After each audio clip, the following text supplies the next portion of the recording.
beetroot. We have the red cabbage. This is very effective.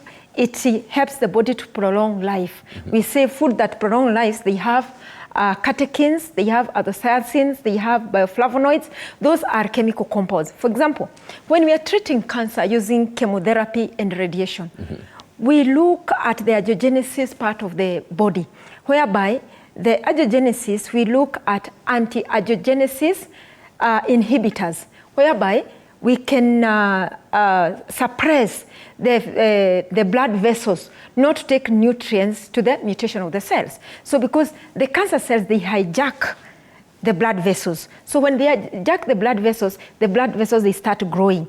And when the blood vessels start growing, they feed the cancer cells.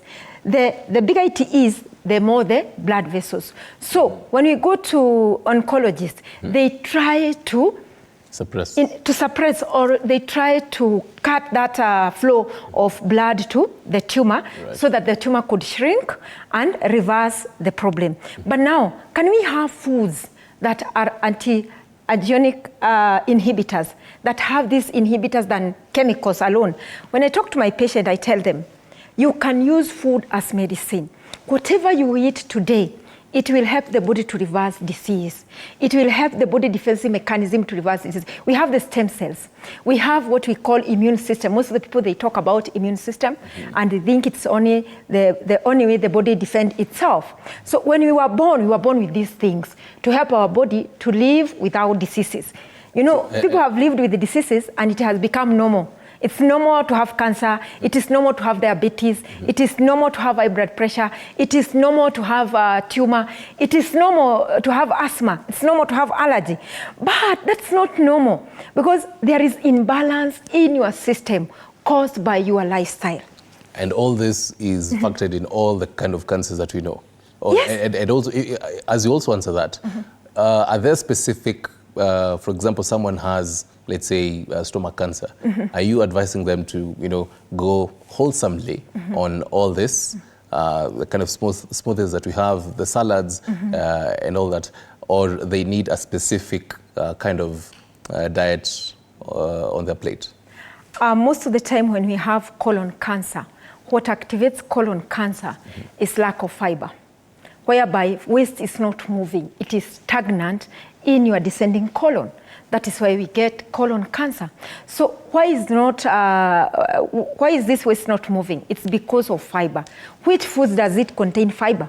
We have pomegranate with the seeds. It's very high in fiber. We have cabbage. It's very high. Or all cruciferous vegetables. Cruciferous vegetables is white cabbage, red cabbage, cucumbers. We have celery. It's very high in fiber. We have lettuce. We have iceberg lettuce. We have different types of lettuce. So this is iceberg lettuce. So when you lack fiber in your food, and most of the people who have colon cancer, they dine a lot on meat.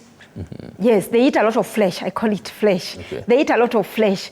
And flesh doesn't contain fiber. So what happens? It putrefies because it stays for a long period of time in your colon.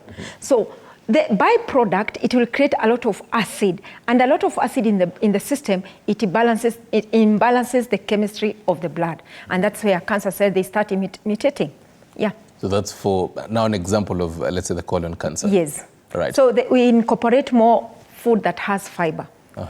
With prostate cancer, men get the prostate cancer. There's one patient who came and asked me whether I can get prostate cancer, and she was a lady. They don't get prostate cancer, but men, they get prostate cancer, and especially as they age. Why? Because most of the time when we are youthful, we don't check on what we eat. We eat anything, anytime, anywhere. As long as the stomach is full, you're okay to go. So for a long period of time, you get deficiency. When you get deficiency, you get deficiency of nutrients. When you get deficiency of nutrients, the body defensive mechanism, they compromise. So when they compromise, the cells will start mutating from nowhere. So the best food when person have prostate cancer is lycopene, foods that contain lycopene or concentrated with lycopene. The first thing is like this soup. This soup is concentrated with lycopene, with butternut, coconut, tomatoes, red capsicum. Lycopene is in red products. Right. The chemical compound that makes this tomato to be red, that is what we call lycopene. The chemical compound that makes pomegranate to be red, that is the lycopene. And also in capsicum, we see it is red. So that one, if you have prostate cancer, we concentrate in extracting lycopene from food. Your body will do it. Okay. Yes, your body will do it naturally. What it doesn't want, it will remove it out. But what it needs to nourish the system, it will use it to nourish the cells. Fantastic. Yes. You know, because we are still talking about colors,